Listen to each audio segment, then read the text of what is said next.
thank them because they'll appreciate it. We really need them to get the thing done. At this point, we're going to have a formal introduction of Joan, but we have the Mayor of the City of Cincinnati here today. It's going to come up and make a little presentation before Dave comes up. Though I just want to say that last night we had a lot of rain, as you probably know. Columbia Parkway, when I drove in this morning, was pretty much blocked.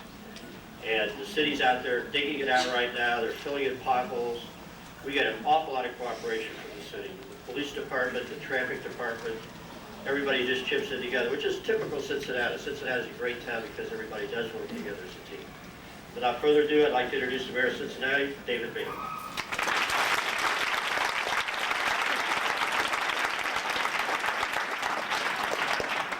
Just out of curiosity, I'd like to know how many of you are from outside the Cincinnati area. Would you raise your hands, please? Very good, thank you.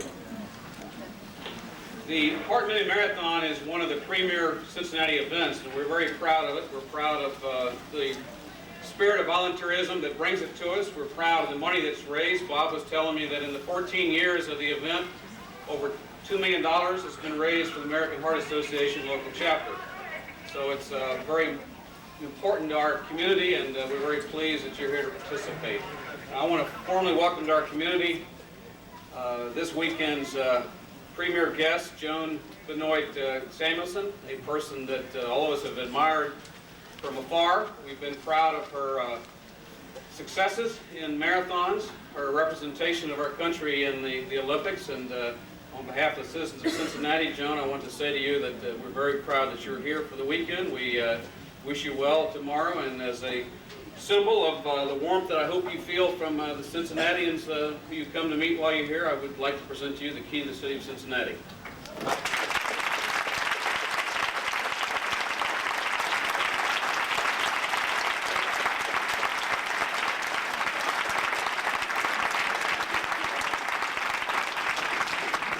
Thanks, Dave. We very much appreciate you taking the time to come down here today, too. At this point, I'd like to introduce Roy Gerber. Roy's our, we have a lot of volunteers, but Roy's the guy that goes out and gets us super people, and we certainly have got a super person here this year. Roy Gerber.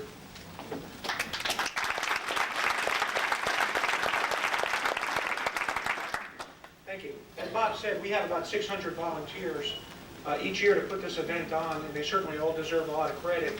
So when you see a volunteer today or tomorrow, please thank them. I need to say before I introduce our speaker today, travel arrangements for Joan Benoit Samuelson have been provided by U.S. Air. U.S. Air provides service to from Cincinnati to over 150 cities, including London, Frankfurt, and Paris, and Portland, Maine, right?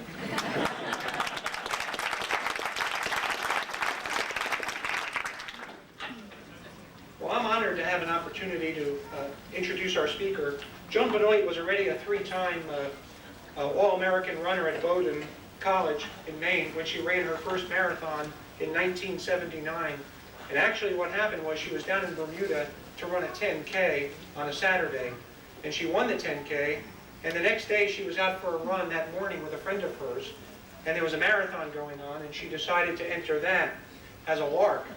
And she entered it and planned on dropping out when she got tired, and of course, as the story goes, she didn't get tired, and she went on to finish second in that marathon with a time of 2 hours and 50 minutes, and that qualified her for the Boston Marathon. 3 months later, she won the Boston Marathon in 2 hours, 35 minutes, and 15 seconds. At the 1983 Boston Marathon, Joan shattered the world record by almost 3 minutes with a time of 2 hours, 22 minutes, and 43 seconds. And that's an effort that still stands as the Boston record. And at the time, that was also a world's record. In May of 1984, Joan ran a race that has become legendary. Just 17 days after arthroscopic surgery, she won the U.S. Olympic marathon trials. And 3 months later, in August, she provided for what, for most people, was the most dramatic moment of the 1984 Olympics when she won the gold medal in the very first marathon for women. And her time of 2 hours, 24 minutes, 52 seconds would have won 13 of the previous 20 Olympic marathons for men. Ladies and gentlemen, please join me in welcoming Joan Benoit Samuelson.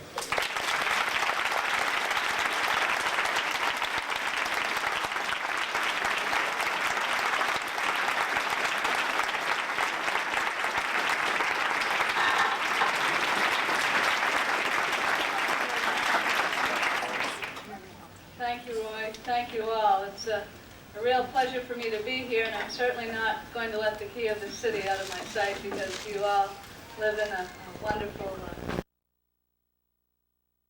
people, and what they say about Midwestern hospitality is certainly true, and I really appreciate the mayor coming down to welcome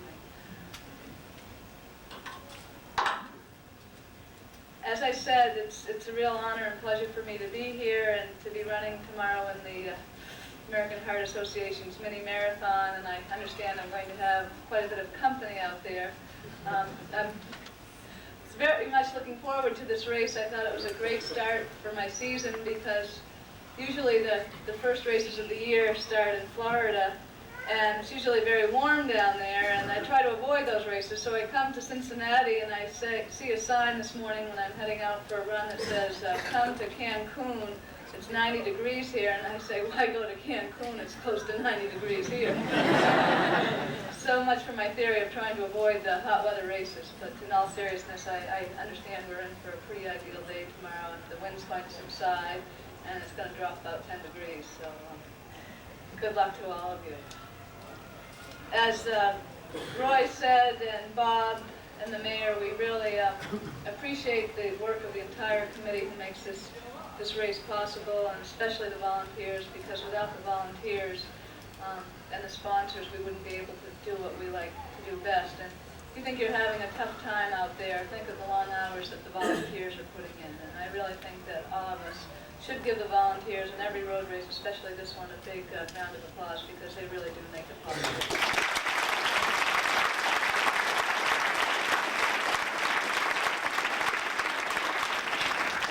Thanks. I'm going to talk a little bit about how I got started and what I've been doing, and I'm not going to talk too long. I think you probably, I don't like to stand up here and hear myself talk, but I like to hear you talk, and I like to hear your questions, and I'll try the best of my ability to answer your questions. As I've told several interviewers out here, when they ask me how I got started, I tell them I grew up with 3 brothers and it was survival of the fittest. And I had to hold my own. I had 2 older brothers and 1 younger brother. And we were all brought up on skis at a young age, so we learned how to adapt to physical adversity and weather situations at a very young age. I think there are probably a lot of families here today with the children's run having just been completed. How many people here do have families? Young children, i.e.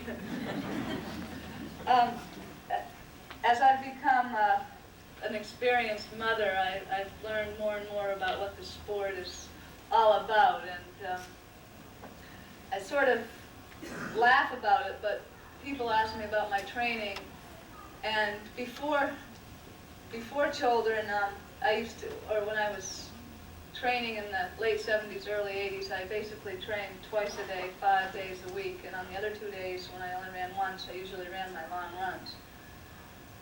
You've heard a lot about cross-training and about how, and at that time I was probably running 80 to 100 miles a week on an average, and sometimes I'd sneak up. I think the highest mileage I ever did was about 120 miles. But anyway, you hear a lot about, people are running too many miles and they're breaking themselves down and it's not good and they should come up with alternative forms of exercise. And you've heard a lot about cross-training and what a big thing that is. How many of you engage in cross-training? Well, as I was saying, I sort of make fun of it, but to me, parenting is a form of cross-training. Now, as a mother, I'm only running, for the most part, once a day. I tend to get out early in the morning when my energy levels are high, and the rest of the day I engage in cross-training, meaning I'm constantly pushing, pulling, carrying, or helping one or both of my children. And as you all know, that's physically demanding, and I don't know if anybody read the paper, but somebody said, like, what is 1 hour with a child worth in terms of training? And I said, a hard 10-mile training. And I believe that's true. It's physically demanding. And I think that if a lot of you are running and trying to run marathons or trying to keep a high weekly mileage, you've got to let yourself understand that on the job and then coming home. I know when my husband comes in the door at night, it's the big handoff because I'm exhausted, and he's exhausted too from, other forms of stress and fatigue, not necessarily physical, but more of a mental stress.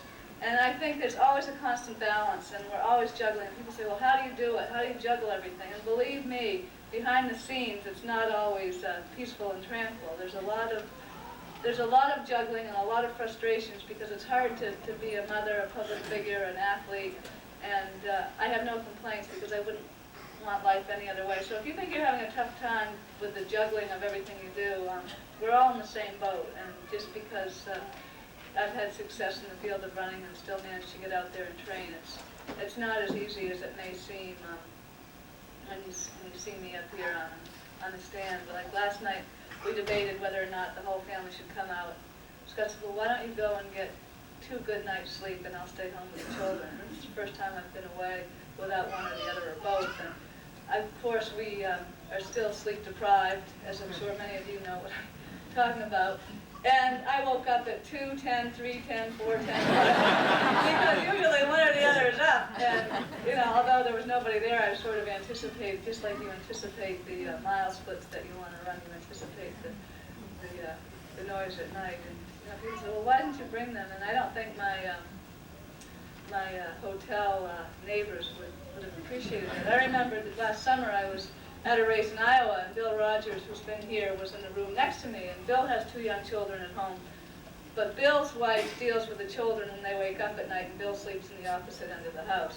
And Anders, my son, who was only about 6 months old at the time, was with me, and he woke up about 2 o'clock because we were right on the river, and the trains went by, and they blew whistles. Well, that was certainly a new noise to my son. And he woke up just screaming at 2 o'clock in the morning. Well, of course, I knew Bill was next door, and I knew he wouldn't appreciate that, so I spent from 2 to 4:30 down in the hotel lobby the night before a race trying to settle a little one down.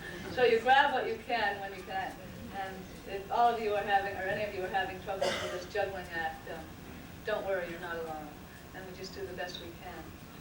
So that's my family remarks for the day. I'm sure most of you are very interested in what the Olympic experience was all about, and I'll just briefly touch on that, and then I'll open it up to questions. As you know, in 1984, LA hosted the Olympics, and it was a very special time to be in the Olympics because there was a lot of pride associated with being on the team because of the support all the Americans gave to us.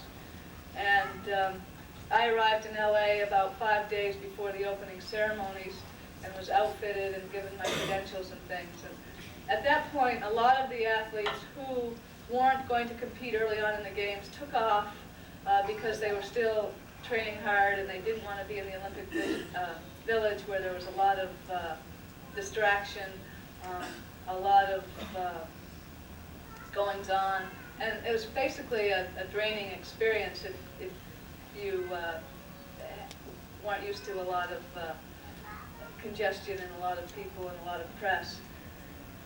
So I felt, and a lot of people took off before the opening ceremonies because they wanted to avoid this.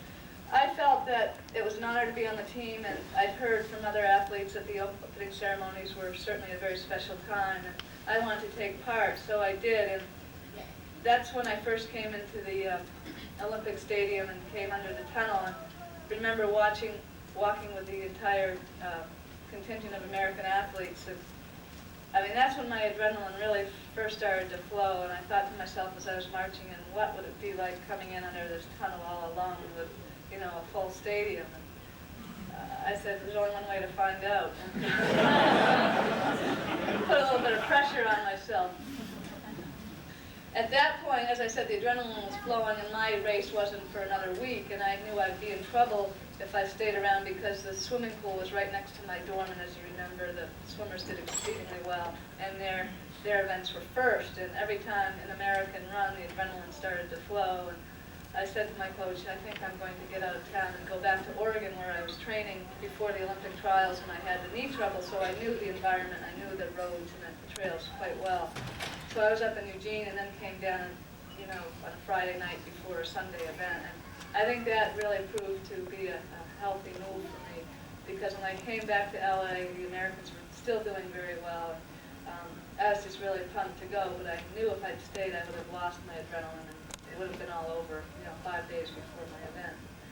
So the event was Sunday morning, and we started out at Santa Monica College, and there was another little parade of athletes, just like the opening ceremonies, except on a much smaller scale because it was a smaller facility, and there weren't as many participants in the Olympic Marathon as there were in the opening ceremonies, where all the countries, men and women, coaches, and any team personnel were marching. And I don't know if you remember Rayford Johnson lighting the torch, and the woman who sang "Reach Out and Touch Somebody," but that was very touching.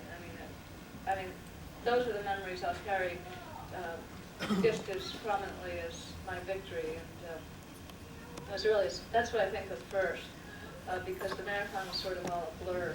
But anyway, we started out, and we marched again, and the Americans, being the host nation, marched last, and I, being the shortest athlete, was dead last, because Julie Isfording, who most of you probably know, is from Cincinnati, and Julie Brown from California, are a little bit taller than I am. So I was last, and I just kept thinking, last shall come first, and first shall come last, because that's something my mother always told me growing up with 3 brothers, because they usually beat me to everything.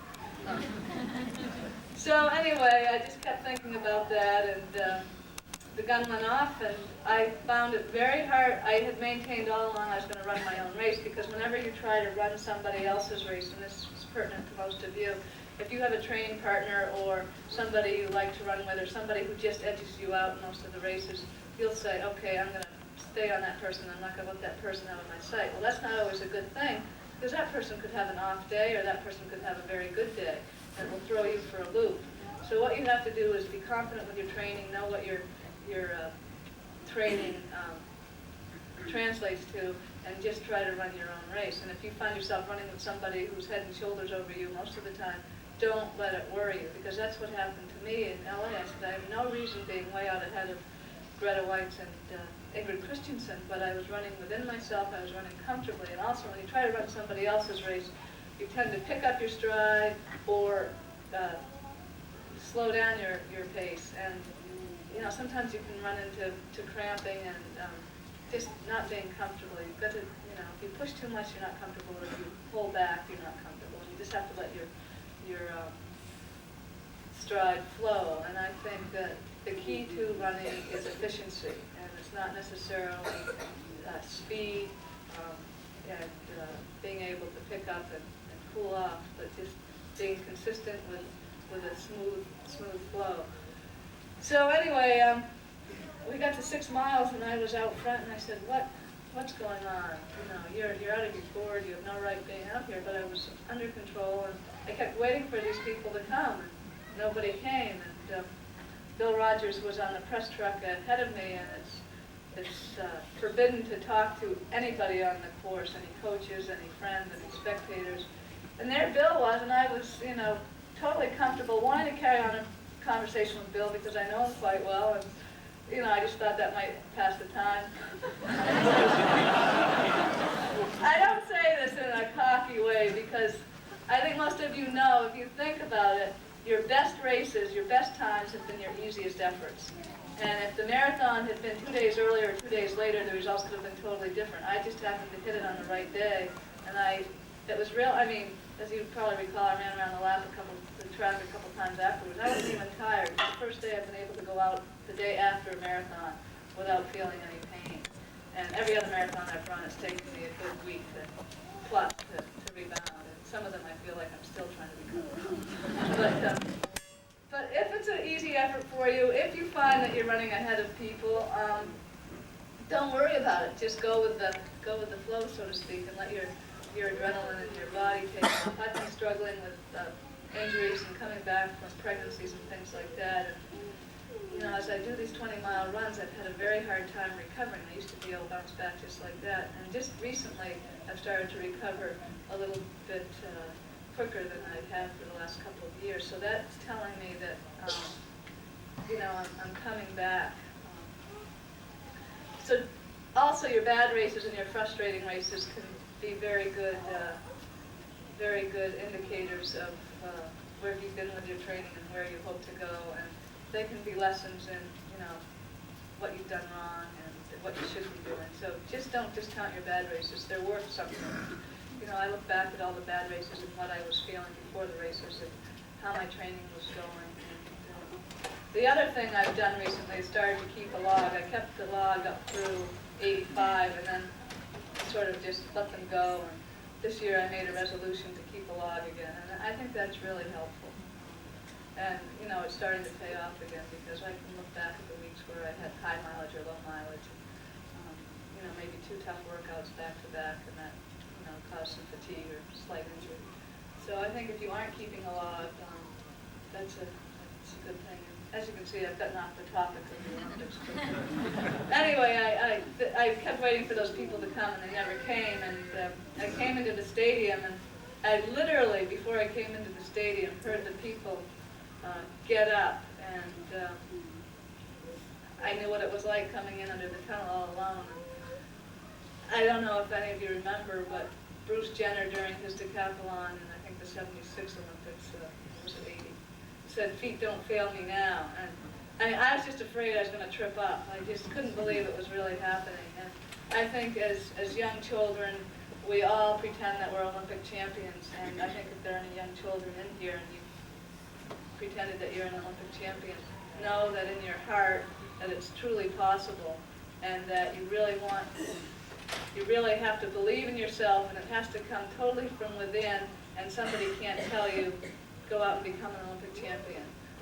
I think too often we try to live our lives vicariously through our children, and we want for them what we couldn't achieve. And I was never pushed into running. I was discouraged more than I was encouraged. But I wanted it so much I was willing to put up with any obstacle or anything that was thrown in front of me, just because I really wanted it. And the reason I still run is because I love to run, and I still believe that there's some personal records out there for me.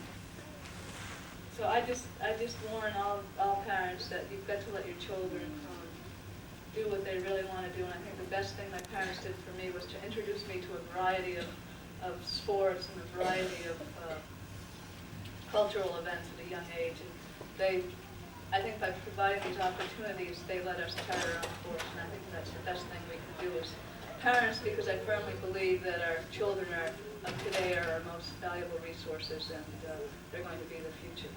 So thank you all very much. Good luck to all of you, and I'm happy to answer any questions, and if you want to get personal, I'll try to handle it.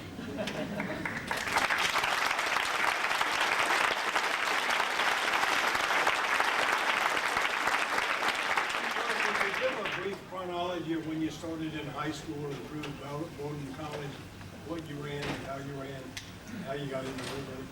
When I was in high school, there wasn't any such thing as a women's varsity track team. It was club status. It wasn't until my junior year that it became an official sport recognized by the State Principals Association. And at that time, the longest event was the mile, and if you ran the mile, that was the only event you could do because you were a woman and you'd be destroying your body if you did so. So I said, well, geez, if I run... And my first 2 years, the longest distance was actually the 800 or the 880. And I said, well, when the mile came in, I was really intrigued and fascinated by it, but I said, gee, if I do the mile, I can't do anything else. So I started off with the 100-yard dash, the 200, the 440, the relay, and the long jump. And then my sophomore year, I broke my leg skiing. During this time, I also played field hockey, basketball.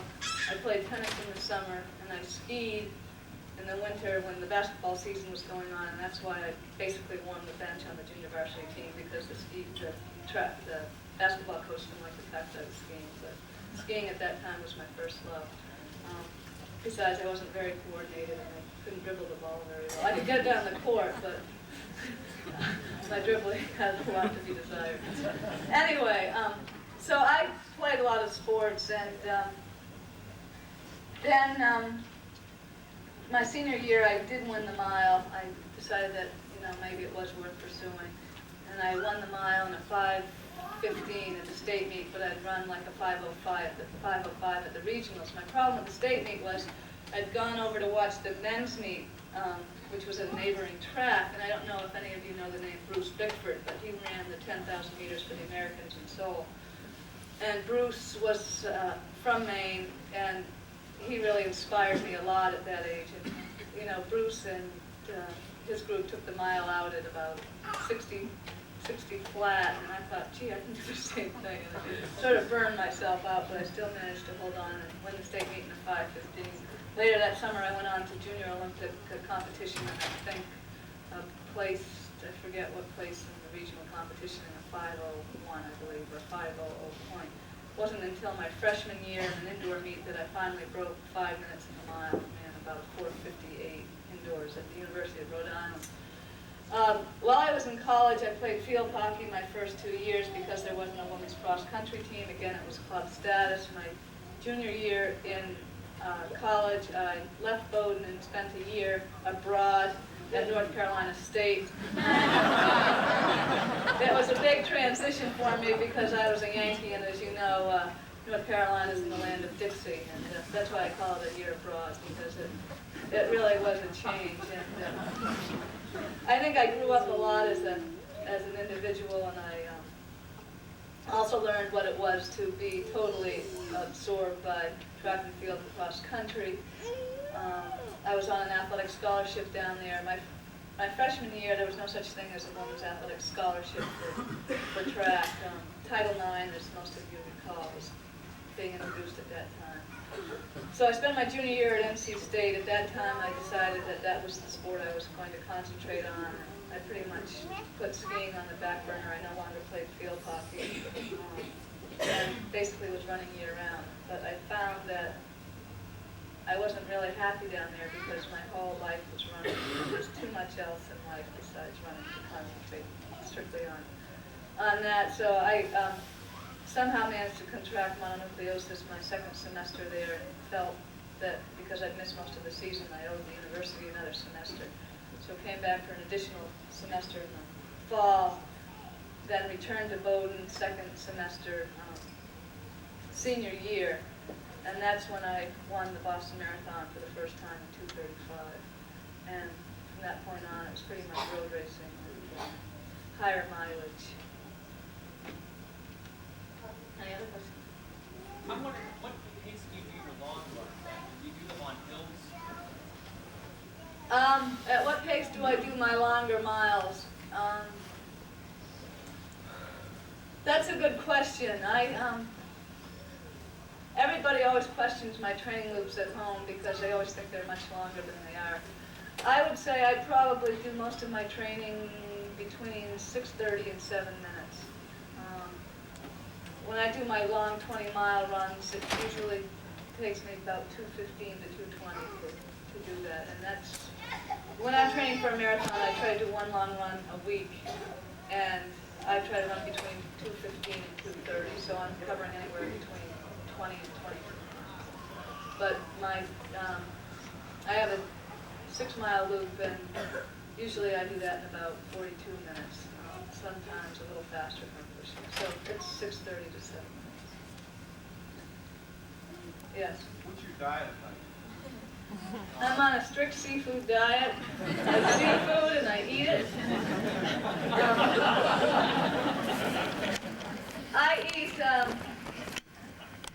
I eat quite a bit.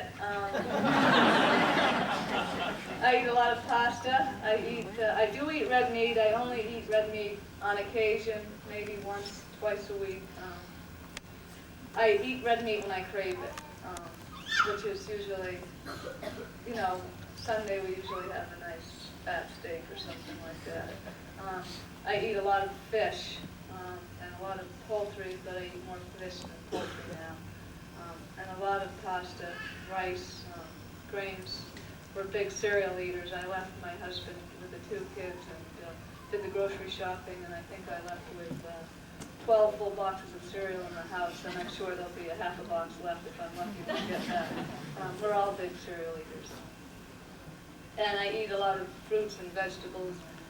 I do eat ice cream, and I do bake most of our cookies. We do eat cookies, but they're filled with nuts and grains and things like that. I don't buy a lot of store-bought stuff, store food junk. But when you're training hard, as most of you know, you need that kick, and I'll get pretty junky every once in a while. But I try to eat a fairly well-balanced diet. Do you find time to relax at all? Relax. Abby, before I left, my 3.5-year-old, I read a story to her the night before. I said, Abby, you can pick any story out that you'd like, and I'd read it to you. And she picked Albert the Running Bear Gets the Jitters. I don't know if any of you parents have that book.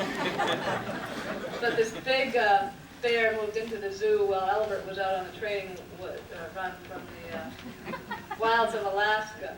And little Albert got very uptight because this bear challenged him to a race. And Albert's running coach was some lion or something. She prescribed relaxercise for Albert. And I think there's a lot to be said for that. I have a brother who went to the University of Cincinnati Medical School. And he, whenever I go off to run a race, he said, remember, rest is the basis of all activity. And it really is. But do we listen to that? No. But I really believe that, and especially after having gone over the edge right before the New York City Marathon, you have to learn to back off as hard as it is. And when you're frustrated with your training, rather than try to bully your way through it, I think it's more important to take a couple days off and do something totally different. Yes. At the LA Marathon, how did you know that you were that far ahead? Did you turn your head, or did spectators tell you, or did any official tell you? I heard it from spectators, but you really can't. I mean, I'll be running along, someone will say you're 50 yards ahead the next 5 yards, somebody will say you're 200 yards ahead. I mean, it's hard to gauge from a spectating position. So I also believe that as soon as I turn my head to find out where my competition is, that means I'm beginning to concede the race, and I'm not confident with my ability. So what happened, there was a turn at about 15, somewhere between 15 and 18 miles in the course where we did a turn around cones just like we'll do out here tomorrow. And I could see where the competition was at that point.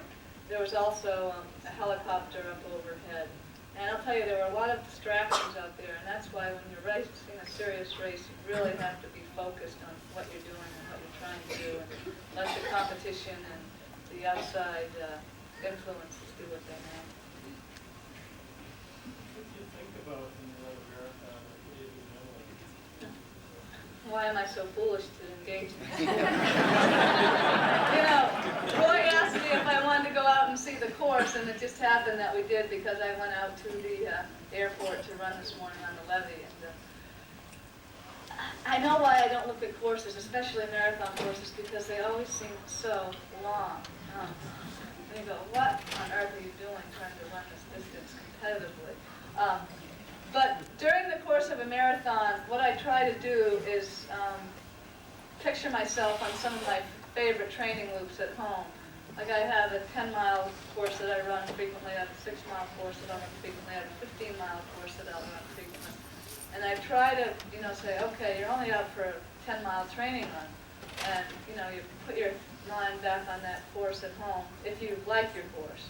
And you just pretend you're running that. By the time you get to the end of that, you only have 15 miles, and that's a lot, or 16 miles. That's a lot less than 26 miles. So then you run a 10K, and then you say, well, I like that 10-mile course a lot, and you put yourself back on that course, and the race is over. I think, especially for those of you who are very comfortable on your training grounds, it's very important to keep your head about you and be totally comfortable by being able to play those mind games. If it's a tough effort for you, then take shorter courses.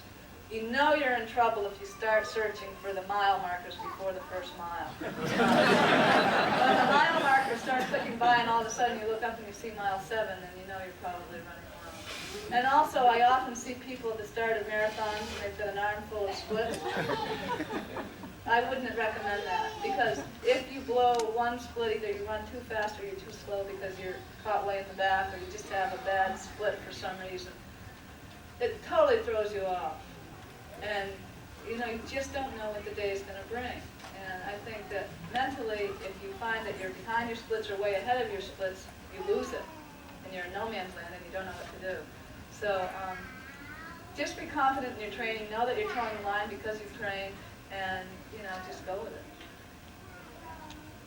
Could you touch upon a few of the premier women, American women runners, up and coming, and maybe talk about some competition tomorrow for you?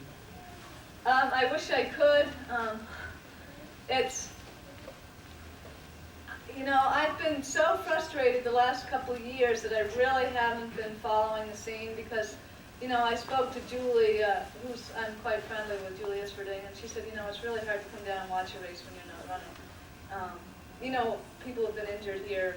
You don't like to hang around if you can't run. It's very hard when I'm injured to go out for a drive somewhere and see somebody running down the road. It hurts. And I can understand and appreciate that. So I've been, engaged with family life, and, I'm lucky if I can read the headlines on a newspaper in a given day. And, we do get the running periodicals, and I just haven't had time to really do my homework, and I think that's good and bad. I will say that I just found out that Kathy Spiro O'Brien won the LA Marathon in just under 2:30, and I was very impressed with that. But, I followed the results of the New York City Marathon. But all in all, I'm not that focused or knowledgeable on the up-and-coming people. I think one of the problems in this country is like the Susie Favors and the people like that, the Vicky Hubers. I certainly know those names and know what they've accomplished. But what's happening is, and I found this as a Division I coach, is that people look for athletic scholarships often as a way to finance college education. And rightfully so. It's tough out there, and any help you can get is greatly appreciated. But you wonder if their heart is really in the sport. Having competed at a Division III school, you know that people out on the team are out there because they really want to be there. And that was very hard for me to deal with as a Division I coach because, I had this talent, but once they secured that scholarship, they'd give just what they needed to give, and they wouldn't give an ounce more. The walk-on athlete, on the other hand, came out because it was a real challenge, and I had more pleasure working with them because you knew they really wanted to give it their best, even though their talents or their times might not have been as fast.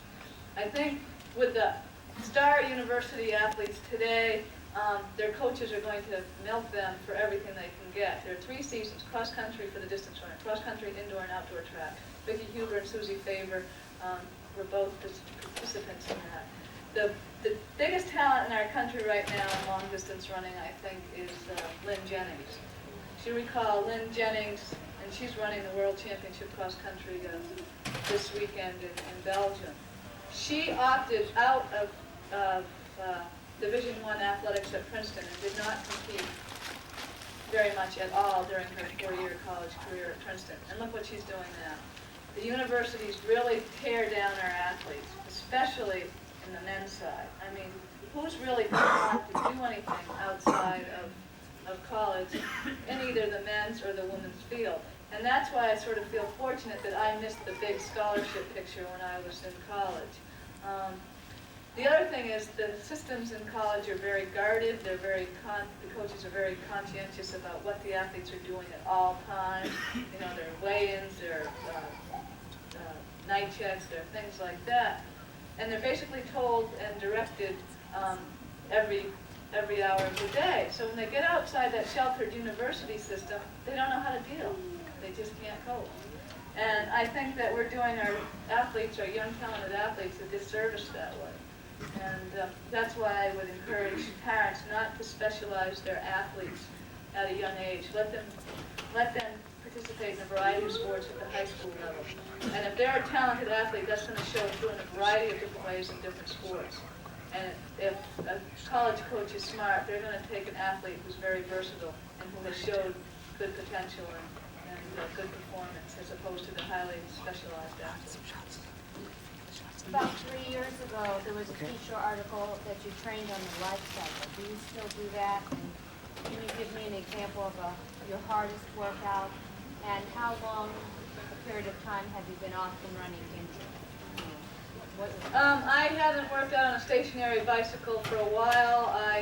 Rather than work out on a stationary bicycle, I have access to a swimming pool, and I will swim before I'll bike.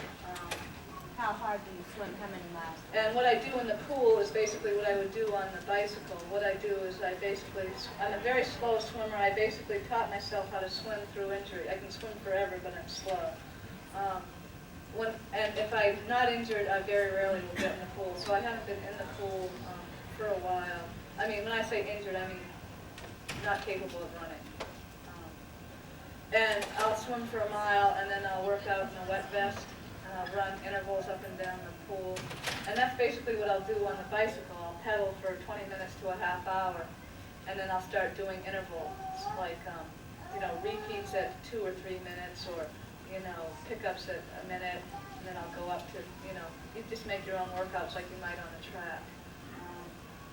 But I think that's another good form of cross-training, and that you can get a very good cardiovascular system. I've been off probably, the longest time I've been not running is 6 to 8 weeks.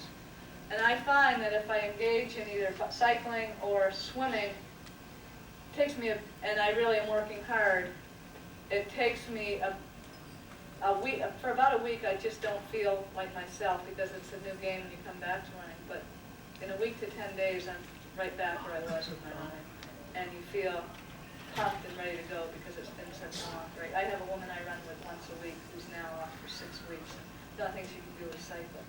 And, she's depressed, and I just keep telling Margie, if you keep at it, it's only going to be a matter of days before you're back. As hard as it is to swallow, it does, it's your cardiovascular system, and then once you get your sea legs back, you're okay. We take one more question. One more question. And Joan will be back here at 3, so you get another shot, but we got to set up for this. I just had arthroscopic surgery, and I'm wondering if you wanted to share some of your insight on how major it was and what a comeback was. It all depends upon what they find. I've had arthroscopic surgery actually on both knees. One time it was after, like just a couple of years ago, and they really didn't find much. They were basically just trying to cover all the bases, and I did have inflammation there, and they did inject the area directly, but they didn't take anything out or really operate. The trials, I had a real problem. I had the plica was impeding the progress of the joint, so they, took that out and ground it down and blew it out. And, I was expected, I was told, we're going to go in and then you'll wake up and then we'll ship you home. And I woke up and I was in a hospital room and I didn't even dare look at my leg. I told the doctor, if it's something major and you need to open it, just go out and do what you need to do. And so I thought, oh gosh, something big happened. I'm in a hospital room. And then I realized, he came in shortly after I woke up and said, look, it was a problem. I think I've corrected it. I'm keeping you in here to keep the inflammation down. And I think the problem with arthroscopic surgery is that you're told you can walk out of it, and you can. But if they do find something, that's the best thing he did to me, because it forced me to stay in bed for 24 hours. And then I was free to go. And he said, don't run a step for, 3 days and I'll see you. And then, I had, 12 days left to do what I needed to do. It all depends upon the finding. But, if somebody has been told that they should have arthroscopic surgery, it's no big deal. It's amazing what that surgery can do. And if you've been putting it off, you're not going to lose anything by doing it. I mean, there may be a very rare case, but in most cases, you've got a lot to gain and very little to lose.